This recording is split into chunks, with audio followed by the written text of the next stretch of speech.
malam, salam dalam kasih Kristus. Saudara-saudara, warta-lesan yang perlu kami sampaikan sebagai berikut. Yang pertama, ibadat malam ini dipimpin oleh Penatua Yesaya Suharno dan dengan pengkhotbah oleh Pendeta Amos Witanto dari STT Aletheia. Yang kedua, ibadat online Natal pada hari Jumat 25 Desember 2020 dimulai pukul 8 pagi. Dan perayaan Natal online pada hari Jumat 25 Desember 2020 pukul 7 malam. Ikuti perayaan Natal di rumah masing-masing bersama keluarga melalui kanal YouTube GKI Tegal. Demikian warta lesan ini, selamat memasuki ibadat.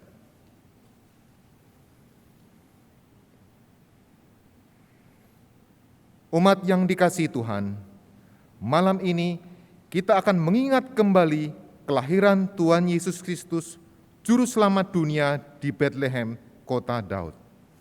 Mari kita sambut kedatangan Sang Terang ke dunia ini sambil bernyanyi, "Hai mari berhimpun."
Jemaat yang terkasih, ibadat malam Natal ini terjadi karena pertolongan kita adalah dalam nama Tuhan yang menjadikan langit dan bumi.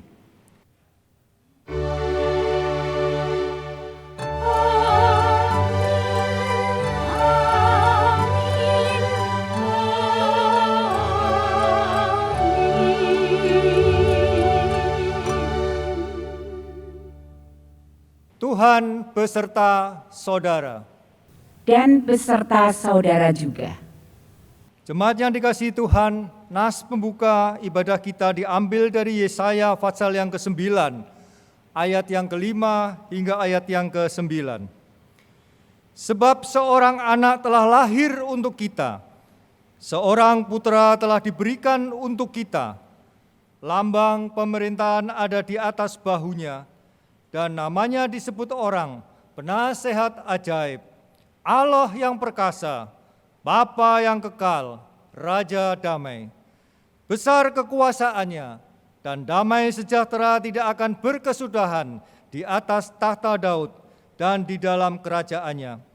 Karena ia mendasarkan dan mengkokohkannya dengan keadilan dan kebenaran dari sekarang sampai selama-lamanya. Kecemburuan Tuhan semesta alam akan melakukan hal ini. Tuhan telah melontarkan firman kepada Yakub, dan firman-Nya itu menimpa Israel. Biarlah seluruh bangsa itu mengetahuinya, yakni Efraim dan penduduk Samaria, yang berkata dengan congkaknya dan tinggi hatinya, tembok batu bata jatuh, akan kita dirikan dari batu pahat. Pohon-pohon ara ditebang, akan kita ganti dengan pohon-pohon aras.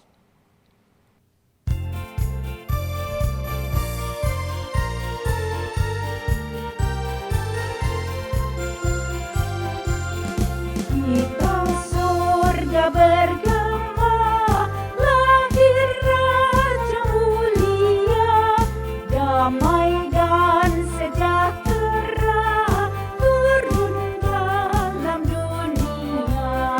Bangsa-bangsa bangkitlah dan bersoraklah serta berpaklumkan kabar baik.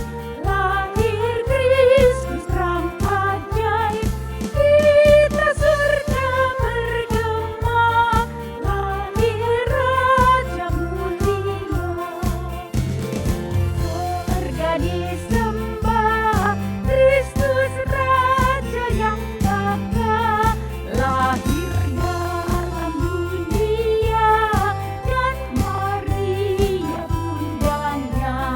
Dalam daging dikenal, firman Allah yang kekal, dalam anak yang kecil, nyatalah Immanuel. Kita surga bergema, lahir Raja mulia.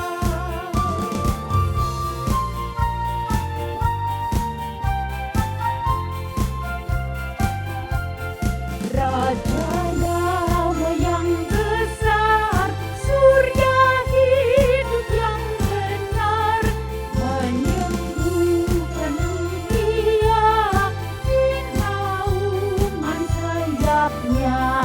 Tak memandang dirinya, bahkan maut diterimanya, lahir untuk memberi hidup baru abadi. Kita surga bergema, lahir Raja mulia.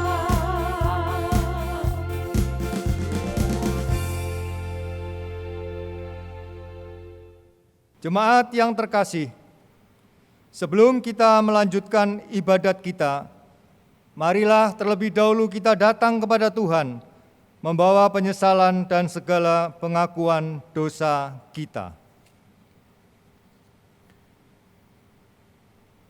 Allah Bapa Surgawi, sebelum kami melanjutkan ibadat kami datang kepadamu membawa penyesalan dan pengakuan dosa kami.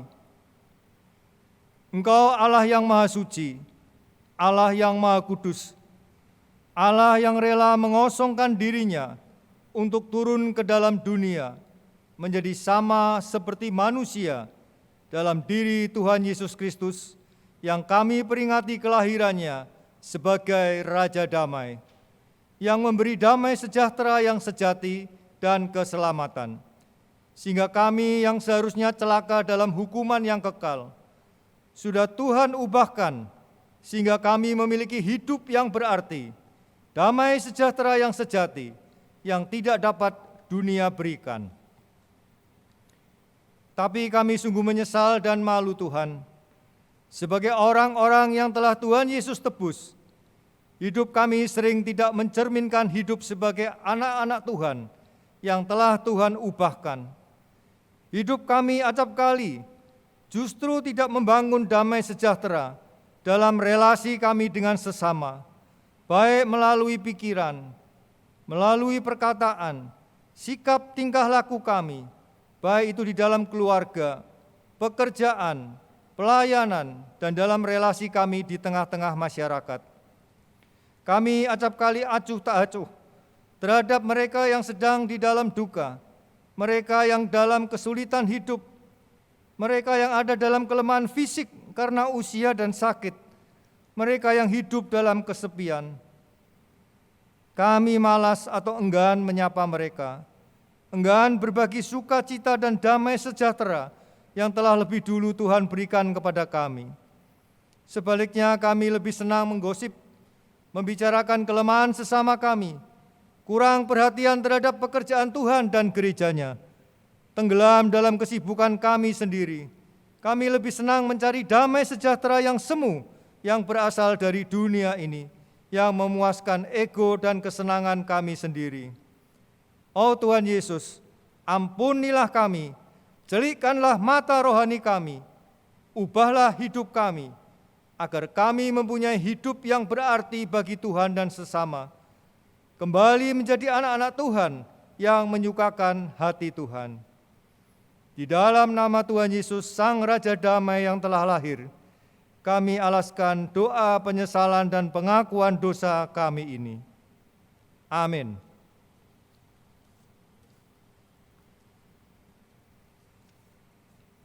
Jemaat yang kekasih, berita anugerah dari Tuhan diambil dari kitab Injil Lukas pasal yang kedua ayat yang ke-11. Hari ini telah lahir bagimu juru selamat, yaitu Kristus, Tuhan di kota Daud. Demikianlah berita anugerah dari Tuhan. Syukur kepada Allah. Damai besertamu.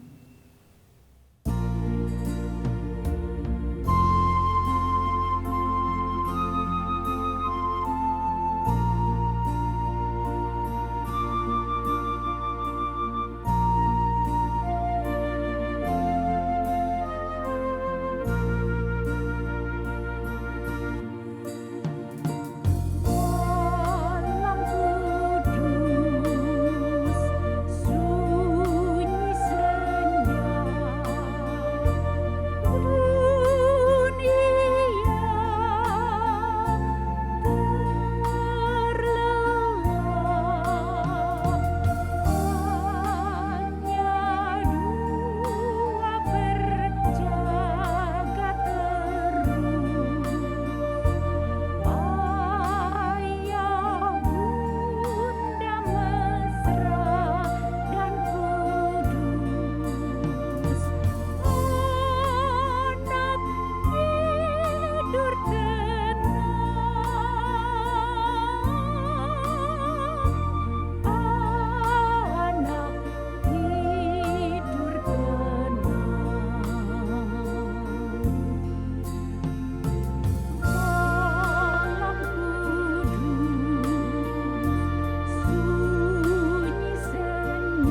Jemaat yang dikasihi Tuhan, marilah bersama-sama kita datang terlebih dahulu pada Tuhan sebelum kita bersama membaca dan merenungkan sebagian dari firman Tuhan. Mari kita berdoa. Allah Bapa Surgawi, di dalam Tuhan Yesus Kristus, yang malam hari ini kami peringati kelahirannya sebagai Raja Damai.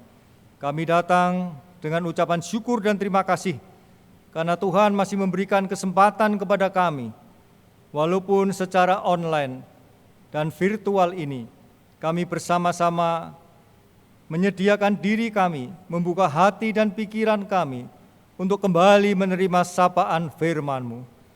Biarlah firman-Mu sendiri Tuhan yang berbicara kepada kami pribadi lepas pribadi. Dan biarlah setelah kami mendengar dan merenungkan firman Tuhan, Tuhan sendiri yang akan mencelikan mata rohani kami, mengubah hati dan pikiran kami, sehingga kami boleh menjadi anak-anak Tuhan, orang-orang yang telah Tuhan tebus dan selamatkan, mempunyai hidup yang berarti, karena kami boleh melihat anugerah Tuhan yang begitu besar di dalam kehidupan kami, yang telah Tuhan berikan kepada kami. Tuhan, tolonglah kami telah menyiapkan diri, bukalah hati dan pikiran kami. Di dalam nama Tuhan Yesus, kami alaskan doa kami ini. Amin. Jemaat yang dikasihi oleh Tuhan, saya mewakili Civitas Akademika dari SIT Alita Lawang mengucapkan selamat Natal. Biarlah Natal pada tahun ini dengan kondisi pandemi boleh menjadikan kekuatan bagi kita untuk tetap mempercayakan hidup kita kepada Tuhan. Dan sesuai dengan tema yang ada, yaitu Raja Damai telah lahir, bila sungguh Raja Damai itu Kristus Yesus yang kita rayakan kelahirannya, mendatangkan kedamaian di dalam hidup kita, di tengah-tengah suasana yang tidak menentu. Saat ini kita akan merenungkan Lukas 2 ayat 1-14 yang saya akan bacakan untuk kita semua. Demikian bunyinya. Pada waktu itu Kaisar Agustus mengeluarkan suatu perintah menyuruh mendaftarkan semua orang di seluruh dunia. Inilah pendaftaran yang pertama kali diadakan sewaktu Kirenius menjadi wali negeri di Syria. Maka pergilah semua orang mendaftarkan diri masing-masing di kotanya sendiri.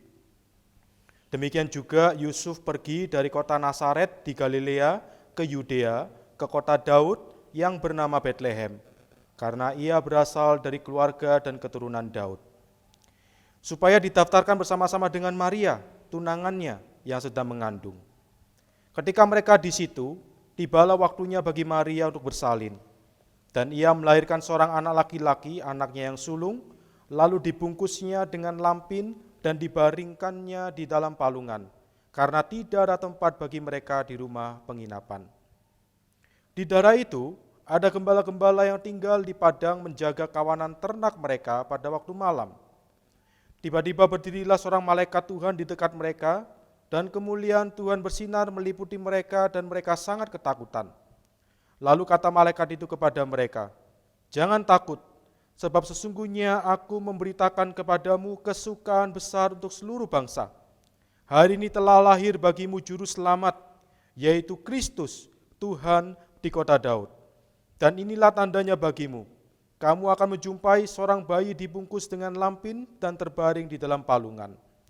Dan tiba-tiba, tampaklah bersama-sama dengan malaikat itu sejumlah besar bala tentara surga yang memuji Allah. Katanya, "Kemuliaan bagi Allah di tempat yang maha tinggi, dan damai sejahtera di bumi di antara manusia yang berkenan kepadanya." Demikianlah Injil Yesus Kristus. Berbahagialah mereka yang mendengarkan firman Allah dan yang melakukannya. Haleluya.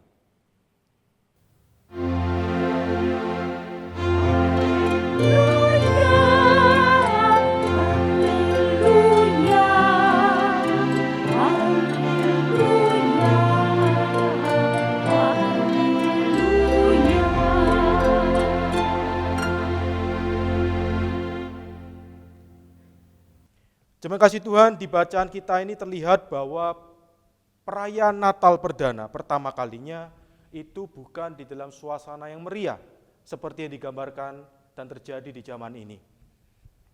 Perayaan Natal modern memiliki bahaya tertentu bagi iman Kristen jika kita tidak berhati-hati. Kita tentu pernah mungkin melihat sebuah gambar ataupun mendengar sebuah ungkapan bahwa ketika seekor katak itu direbus, maka ketika dimasukkan di dalam sebuah air yang dingin dan direbus perlahan-lahan dengan api yang kecil, maka katak itu tidak akan langsung meloncat. Melainkan dia akan lama-kelamaan menjadi terlena, tanpa sadar akhirnya dia mati terkena air rebusan yang mendidih itu. Nah, saudara yang kasih Tuhan, kalau kita tidak berhati-hati, perayaan Natal modern bisa meninabobokan iman kita, membuat kita terlena. Karena apa? Karena perayaan-perayaan yang diadakan itu bisa membuat kita kehilangan fokus. Tidak lagi kita berfokus kepada Tuhan dan Juru Selamat yang lahir, yang kita rayakan seharusnya, yaitu Yesus Kristus, melainkan kita fokus kepada hingar-bingarnya, kita fokus kepada keramaiannya, kita fokus kepada acaranya, sehingga lama-kelamaan iman seseorang bisa dininabobokan, terlena, dan bahkan akhirnya bisa kehilangan imannya kepada Kristus yang seharusnya menjadi fokus perayaan Natal kita. Hari ini kita diingatkan, terlebih di dalam suasana pandemi ini, kita tidak bisa merayakan seperti biasanya. Kita mungkin dulu bisa ramai-ramai datang ke gereja, merayakan bersama-sama dengan suasana gegap gempita, tetapi karena suasana pandemi membuat kita tidak bisa datang. Sehingga ini menolong kita seharusnya, membuat kita tidak lagi fokus kepada acara atau perayaannya, melainkan fokus kepada berita, kepada esensi daripada Natal itu. Bahwa Raja Damai itu telah lahir. Apakah yang menjadi dampak dengan kelahiran Raja Damai itu di dalam kehidupan orang percaya? Saudara yang kasih Tuhan, setidaknya ada dua pokok renungan yang kita bisa refleksikan di dalam menyebut Natal di suasana pandemi pada tahun ini. Yang pertama, bahwa Raja Damai itu telah lahir untuk memberikan hidup yang berarti. Dan pokok yang kedua adalah Raja Damai itu lahir untuk mencelikan mata rohani. Apakah arti hidup itu? Kondisi pandemi ini mau tidak mau membuat orang untuk berpikir, untuk apa sebetulnya saya ini hidup?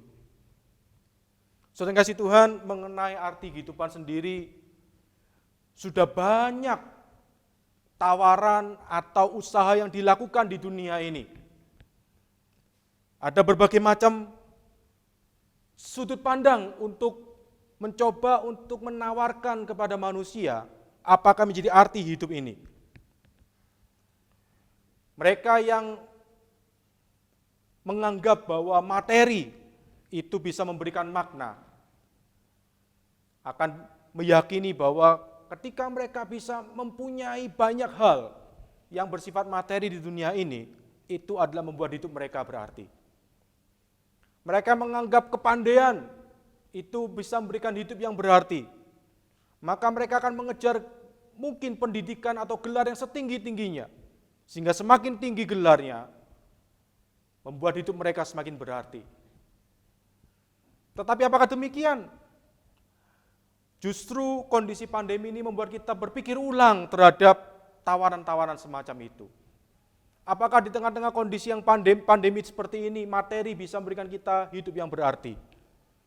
Ketika kita sudah terkena, misalkan, katakanlah virus COVID-19, apakah materi bisa membuat hidup kita berarti? Ketika kita terkena virus COVID-19, apakah gelar kita bisa memberikan hidup kita yang berarti? Saudara yang kasih Tuhan, karena itulah Raja Damai yang telah lahir itu memberikan hidup yang sungguh-sungguh berarti kepada kita yang mau percaya kepadanya. Kalau kita membaca bacaan kita, kelahiran Yesus, terlihat bahwa Tuhan bekerja memakai orang-orang yang dianggap tidak berarti. Siapakah Maria? Siapakah Yusuf? Siapakah para gembala? Maria dan Yusuf bukanlah orang yang kaya, bukanlah orang yang berpendidikan. Para gembala adalah pekerjaan yang dipandang hina pada zaman itu.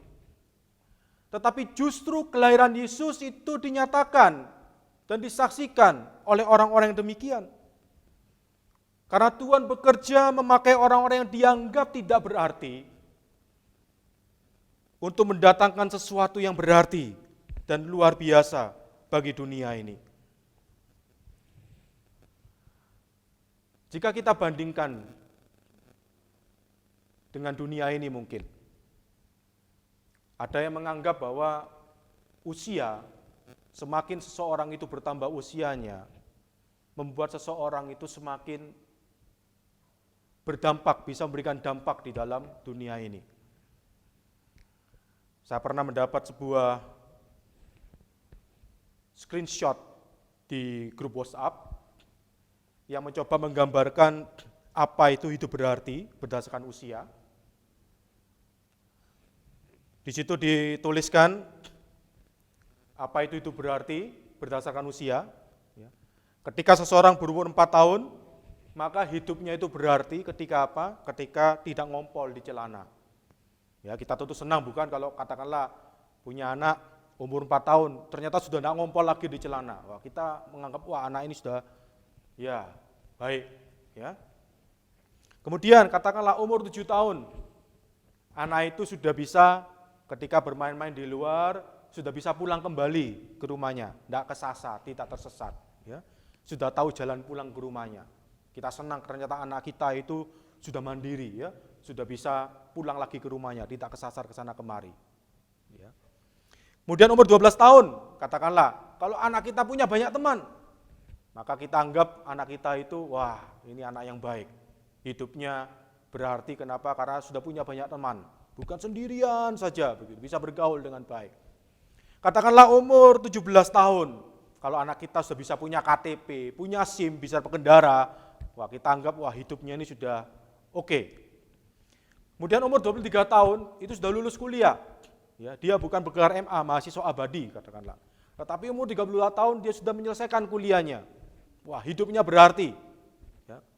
Kemudian umur 25 tahun, wah dia sudah bisa dapat pekerjaan. Tidak lagi dia itu sekedar apa? Bergantung sama orang tuanya, dikit-dikit minta uang sama orang tuanya. Tetapi umur 25 tahun bisa dapat pekerjaan, bisa menghidupi dirinya sendiri. Kita tentu senang, bangga dengan anak yang demikian. Kemudian umur 30 tahun sudah berkeluarga. Sudah bisa membina rumah tangga sendiri. Bukankah zaman sekarang, kalau katakanlah anak kita sudah mulai 30-an, ternyata belum punya pacar, belum menikah, wah kita sebagai orang tua kita mungkin bingung, waduh anakku ini kok enggak kawin-kawin ya, apa enggak laku atau apa, kita tentu enggak ingin anak kita itu jomblo seumur hidupnya. Itulah kepikiran orang zaman sekarang, kebanyakan kalau bisa umur 30 itu sudah menikah. Sehingga kalau umur 30 sudah bisa berkeluarga, kita anggap hidupnya sudah berarti.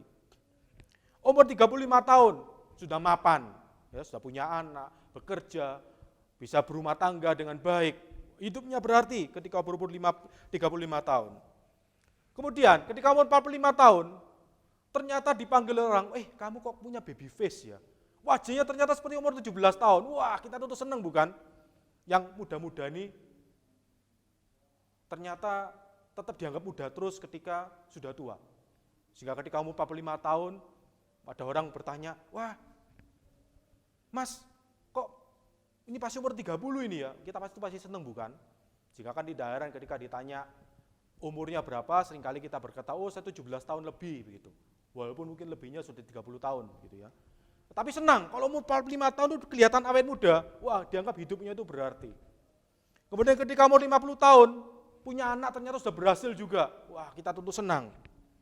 Kemudian umur 60 tahun, ternyata masih bisa nyetir. Baik naik sepeda motor ataupun naik kendaraan yang lain, ternyata kita bisa lakukan itu sendiri, kita tidak butuh orang lain. Wah kita tentu senang bukan?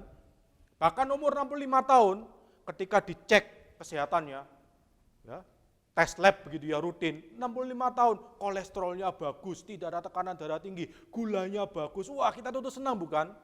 Kita bisa makan apa saja akhirnya. Kemudian ketika umur 70 tahun, ternyata masih bisa bekerja, masih bisa mendapatkan penghasilan sendiri, sehingga tidak bergantung sama anak-anak cucunya misalkan. Wah, kita menganggap, wah saya ini punya hidup yang berarti. Kemudian umur 75 tahun, itu kalau tetap punya banyak teman, ya, karena teman-temannya semua ya masih ada, ya, bukan 75 tahun ternyata semua temannya sudah meninggal, tinggal dia sendirian begitu ya, kan pasti kesepian. Tapi kalau umur 75 tahun masih punya banyak teman, itu dianggap sebuah keberhasilan, hidup yang berarti, tidak kesepian. Bahkan ketika umur 80 tahun, ketika tidak pikun, sehingga ketika pergi keluar masih tahu jalan pulang ke rumah, wah kita tentu anggap, wah ini orang tua yang hebat ini ya. Hidupnya ini berarti. Bahkan ketika umur 85 tahun, tidak ngompol di celana, wah kita tentu senang bahwa dia ternyata masih kuat. Ya. Kalau kita perhatikan Bapak Ibu, gambaran ini sebetulnya sebuah candaan.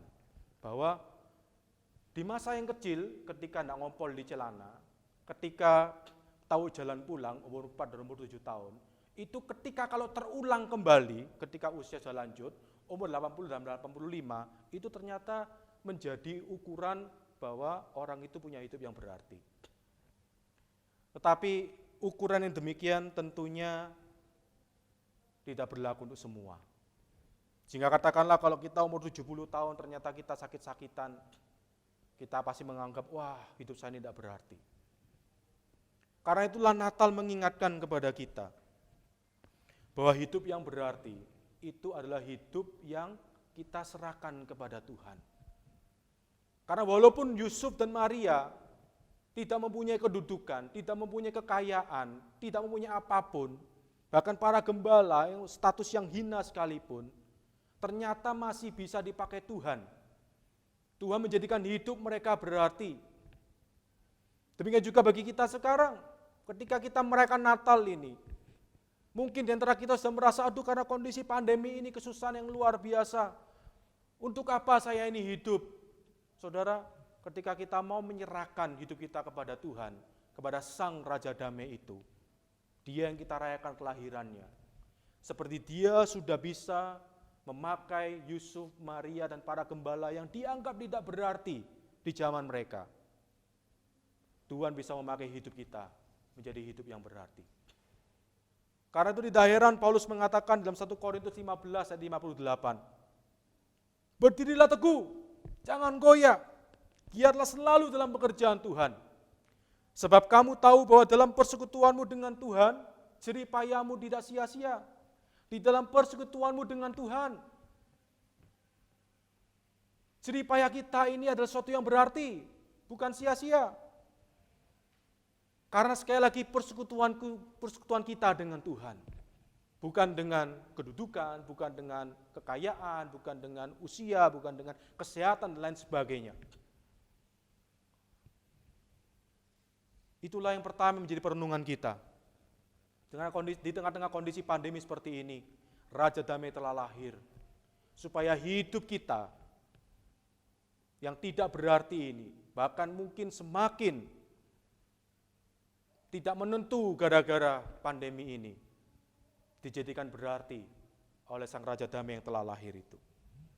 Yang kedua, saudara, bukan hanya Raja Damai yang telah lahir itu menjadikan hidup kita ini berarti, melainkan juga mencelikan mata rohani. Kelahiran Raja Damai, kelahiran Yesus mengubah mereka yang dibutakan karena kesibukan, untuk melihat Sang Raja Damai. Kalau kita baca saudara yang kasih Tuhan, sebetulnya Yusuf dan Maria itu boleh dikatakan mudik. Karena perintah Kaisar Agustus, maka semua orang itu kembali ke kampung halamannya supaya apa? Supaya disensus. Jadi mereka ini bukan pergi berlibur. Ya kalau zaman sekarang mungkin ketika tidak ada kondisi pandemi, ketika merayakan Natal, kita berlibur ke tempat yang lain. Mungkin ada yang mudik liburnya. Tetapi kondisinya bukan karena liburan. Bukan karena liburan pada zamannya Yusuf dan Maria. melainkan karena perintah dari kaisar. Tetapi Tuhan menggunakan perintah itu untuk menggenapi janjinya.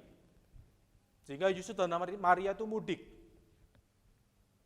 Dan kalau kita perhatikan juga, para gembala itu sedang bekerja mengembalakan domba ketika mendengarkan berita kelahiran itu. Mereka bukan sedang berleha-leha di rumah mereka, mereka sedang bekerja di padang, mengembalakan domba.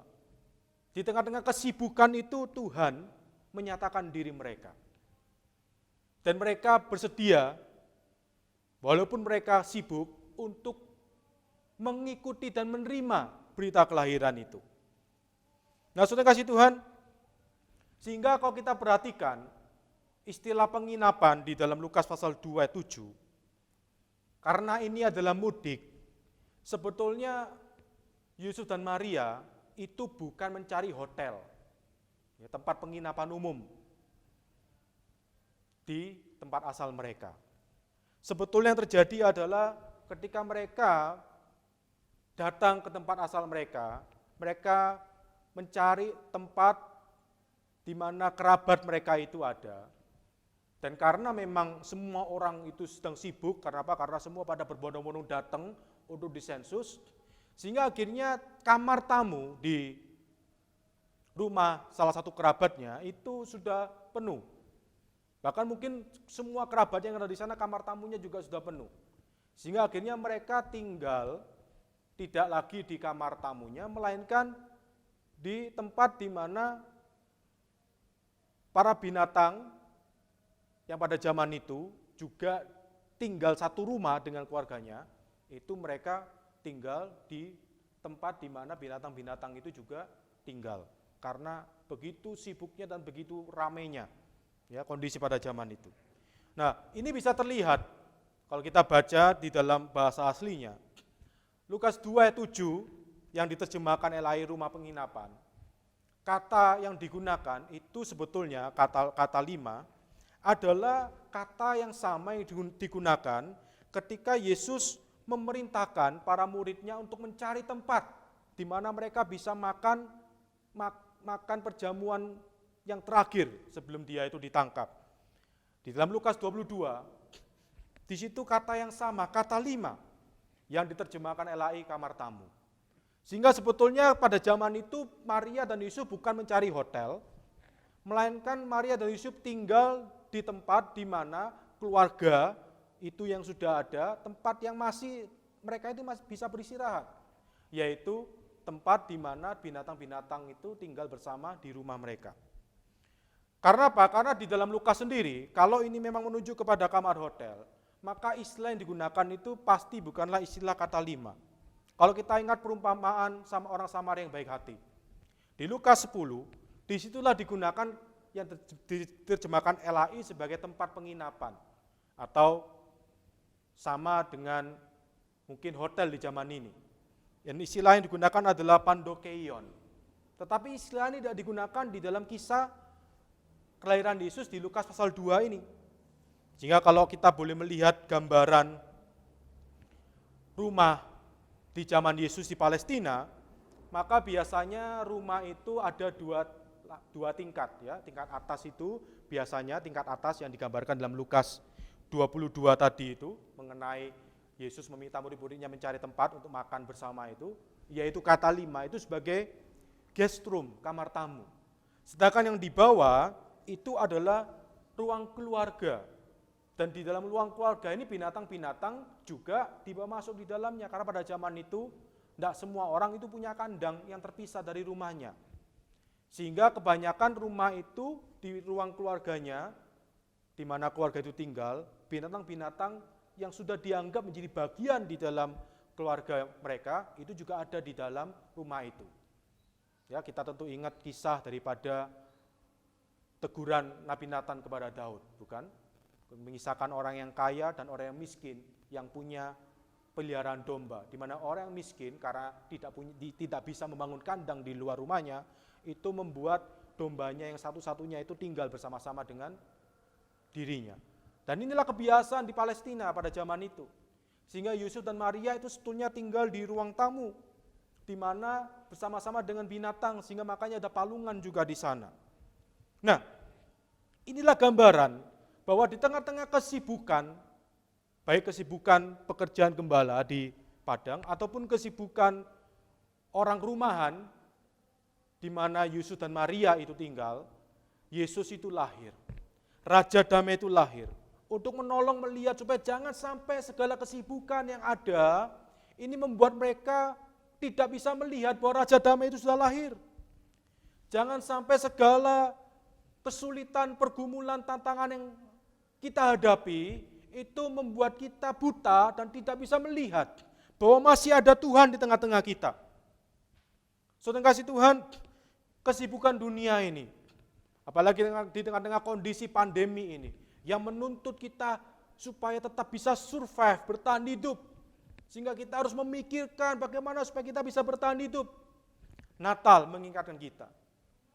Jangan sampai kesibukan di dunia ini yang sering kali membuat kita terlena dan buta, membuat kita akhirnya melupakan bahwa kita masih punya Tuhan di dalam hidup kita.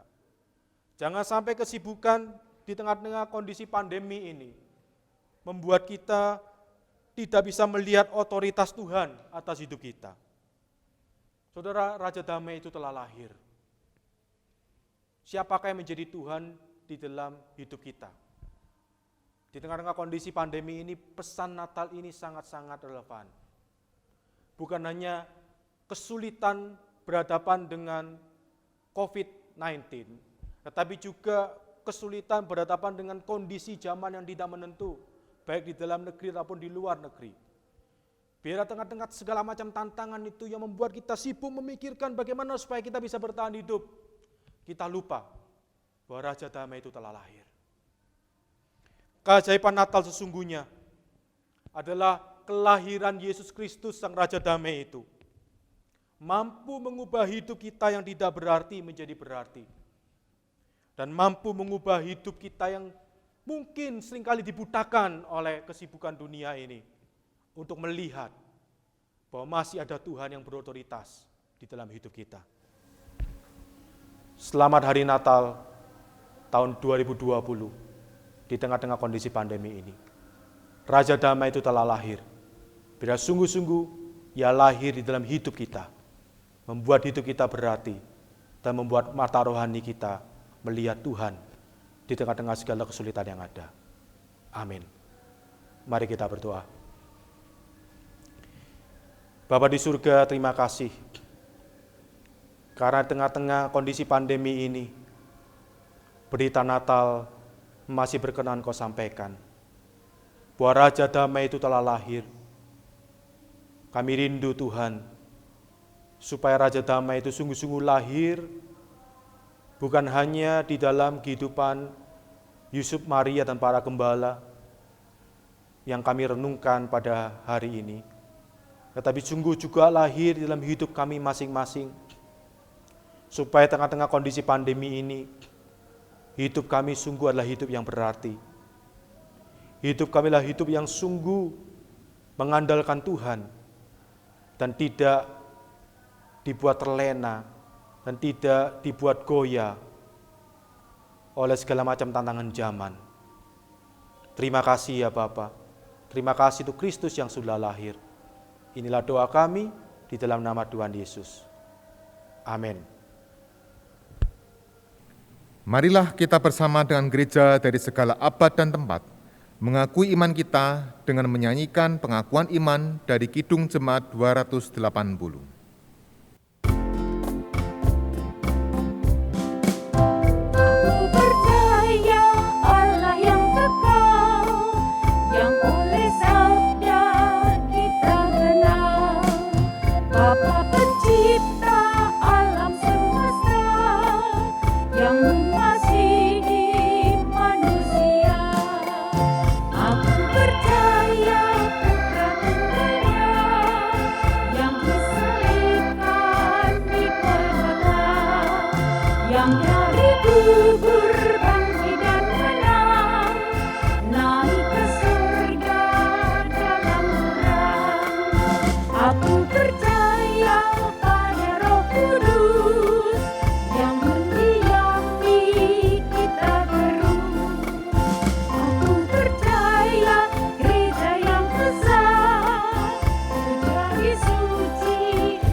Jemaat yang dikasihi Tuhan, marilah kita bersama menaikkan doa-doa syafaat kita yang akan kita akhiri dengan doa Bapa kami. Allah Bapa Surgawi, kembali kami datang kepadamu Tuhan, mengucap syukur atas firman Tuhan yang kembali mengingatkan kami akan kelahiran Tuhan Yesus sebagai Raja Damai, yang mencelikan mata rohani kami manusia yang berdosa, sehingga kami yang tadinya buta rohani dapat melihat anugerah keselamatan yang Tuhan berikan. Sehingga hidup kami yang tadinya buta dan gelap dapat melihat terang keselamatan dari Tuhan. Hidup yang tadinya tenggelam dalam dosa yang gelap, Tuhan ubahkan sehingga kami memiliki hidup yang berarti. Terima kasih Tuhan untuk anugerah-Mu yang ajaib itu. Pada saat ini, kami juga membawa pergumulan bangsa dan negara kami, juga seluruh dunia yang pada saat ini menghadapi pandemi COVID-19. Ya Tuhan, berikanlah kepada para pemimpin kami, mulai dari Bapak Presiden, para menteri, dan semua pemangku kewenangan yang terkait, hikmat, bijaksana, dan kekuatan dari Tuhan dalam mengatasi pandemi ini, agar dapat menetapkan langkah-langkah terbaik dalam mengatasi kesehatan dan perekonomian rakyat yang terkena dampak akibat pandemi COVID-19 ini. Tuhan, berkatilah rencana vaksinasi yang akan dilaksanakan untuk menangkal dan mengatasi meluasnya pandemi ini.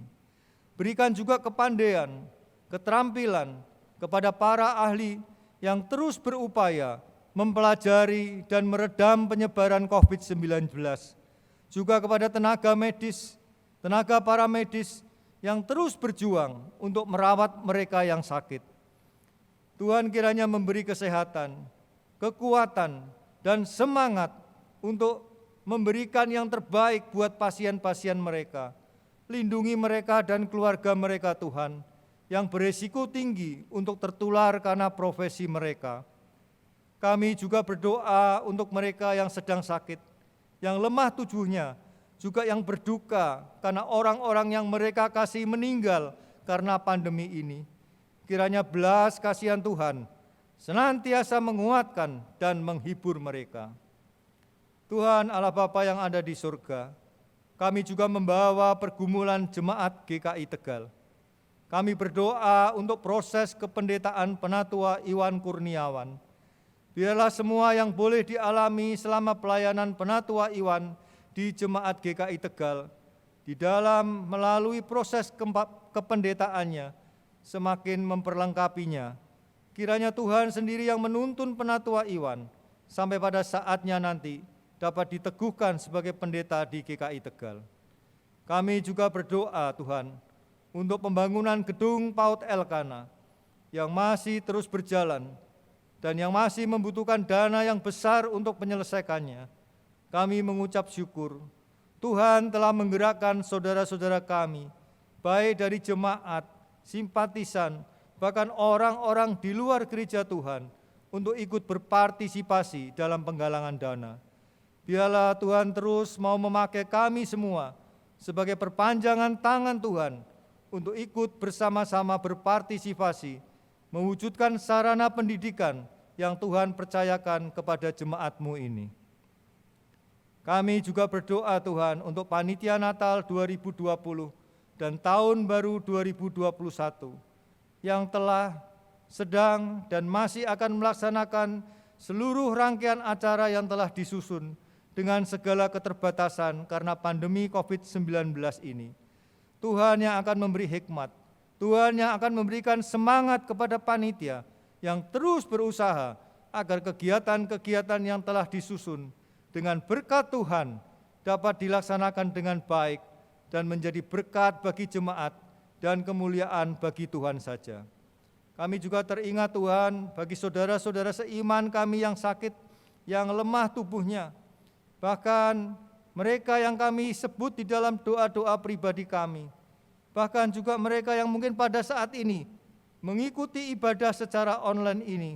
Oh Tuhan, kami bawa kesehatan dan kelemahan tubuh mereka kepada Tuhan. Kiranya Tuhan sendiri yang berbelas kasihan, Tuhan sendiri yang menyapa mereka, sehingga tetap mereka boleh merasakan kasih dan pemeliharaan Tuhan di dalam hidup mereka. Tuhan berkati setiap upaya pengobatan, agar mereka boleh mendapatkan perbaikan kesehatan yang lebih baik. Bapa yang ada di surga, pada saat ini kami juga berdoa untuk para pendeta kami, Pendeta Priscilla Agustina dan keluarga, Pendeta Emeritus Stefanus Estrioso dan keluarga. Kiranya Tuhan tetap memberikan kepada mereka kesehatan yang baik, semangat dan sukacita untuk terus berkarya di tengah-tengah umat-Mu Jemaat GKI Tegal ini, dan terus boleh menjadi saluran berkat di dalam karya dan pelayanan mereka. Terima kasih Tuhan, kami boleh menaikkan doa syafaat kami yang kami alaskan di dalam nama Tuhan Yesus yang telah mengajar kami berdoa. Bapa kami yang di surga, dikuduskanlah nama-Mu, datanglah kerajaan-Mu, jadilah kehendak-Mu di bumi seperti di surga. Berikanlah kami pada hari ini makanan kami yang secukupnya, dan ampunilah kami akan kesalahan kami, seperti kami juga mengampuni orang yang bersalah kepada kami. Dan janganlah membawa kami ke dalam pencobaan, tetapi lepaskanlah kami dari yang jahat. Karena Engkaulah yang mempunyai kerajaan dan kuasa dan kemuliaan sampai selama-lamanya. Amin. Saudara-saudara jemaat, selama kita belum dapat beribadah di gedung gereja, maka semua jenis persembahan yang biasa diberikan seperti kolekte, bulanan, sambal persembahan syukur Natal, persepuluhan, ucapan syukur, dan lainnya dapat langsung ditransfer ke rekening Gereja Kristen Indonesia Tegal, BCA 047 6399 399. Saudara-saudara juga dapat memasukkan persembahan ke kotak persembahan di depan kantor gereja pada jam kerja hari Senin sampai Jumat pukul 8 sampai 1 siang. Majelis Jemaat GKI Tegal juga mengembangkan QR, kode standar pembayaran nasional QRIS, untuk mempermudah saudara-saudara dalam memberikan persembahan, sehingga saudara dapat memberikan persembahan melalui aplikasi uang elektronik seperti M-Banking, GoPay, OVO, Dana, Sakuku, dan lain-lain. Bagi saudara yang kesulitan mentransfer atau tidak bisa bepergian, Majelis Jemaat GKI Tegal dapat melayani pengambilan sampul-sampul tersebut ke rumah saudara. Silakan menginformasikan atau menghubungi melalui SMS atau WhatsApp dengan nomor 0856 6688 246. Nas persembahan diambil dari Matius 2 ayat 11. Maka masuklah mereka ke dalam rumah itu dan melihat anak itu bersama Maria ibunya, lalu sujud menyembah dia. Mereka pun membuka tempat harta bendanya dan mempersembahkan persembahan kepadanya, yaitu emas, kemenyan, dan mur. Mari kita memberikan persembahan dengan sukacita dan ucapan syukur.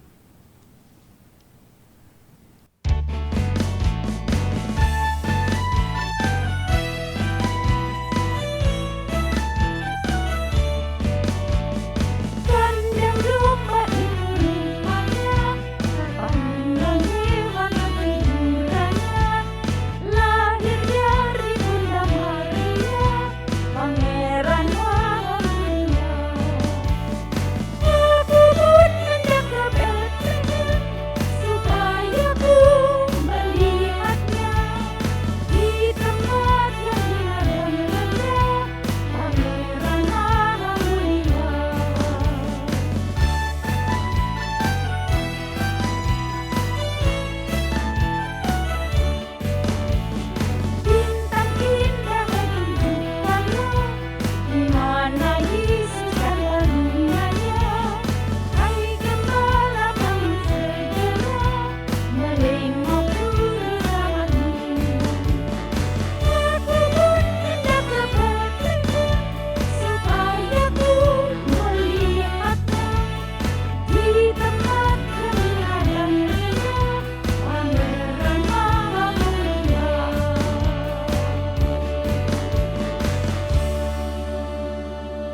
Mari kita membawa persembahan dalam doa.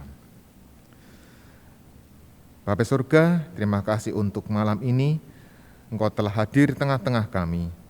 Ampuni kami bila kami belum bisa memberikan emas, kemenyan, dan mur kepada Tuhan. Tapi kami ingin memberikan hati kami untuk menjadi tempat lahirnya Tuhan. Kami ingin supaya Tuhan betul-betul hidup dan mewarnai seluruh kehidupan kami ini. Supaya kami dapat juga bisa membagikan sukacita Natal, kasih sayang Tuhan kepada sesama kami. Ajar kami terus Tuhan untuk berproses di dalam Tuhan, supaya kami dapat memperbaiki kehidupan kami, dapat memperbaiki semangat kami, dapat memperbaiki juga ketaatan kami kepada Tuhan, dan kami juga dapat bertobat dari segala macam kesalahan kami.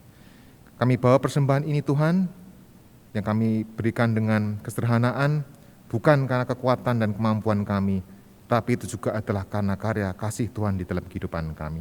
Dan kiranya persembahan ini boleh menjadi berkat bagi sama kami, bagi jemaat di kota Tegal ini. Terima kasih Bapa, di dalam nama Tuhan Yesus kami telah berdoa. Amin.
Jemaat yang dikasihi Kristus, arahkanlah hatimu kepada Tuhan. Kami mengarahkan hati kami kepada Tuhan. Jadilah saksi Kristus. Syukur kepada Allah, Terpujilah Tuhan. kini dan selamanya. Sekarang marilah kita bersama menerima berkat Tuhan. Tuhan memberkati kita dan melindungi kita. Tuhan menyinari kita dengan wajah-Nya dan memberi kita kasih karunia. Tuhan menghadapkan wajah-Nya kepada kita dan memberi kita damai sejahtera.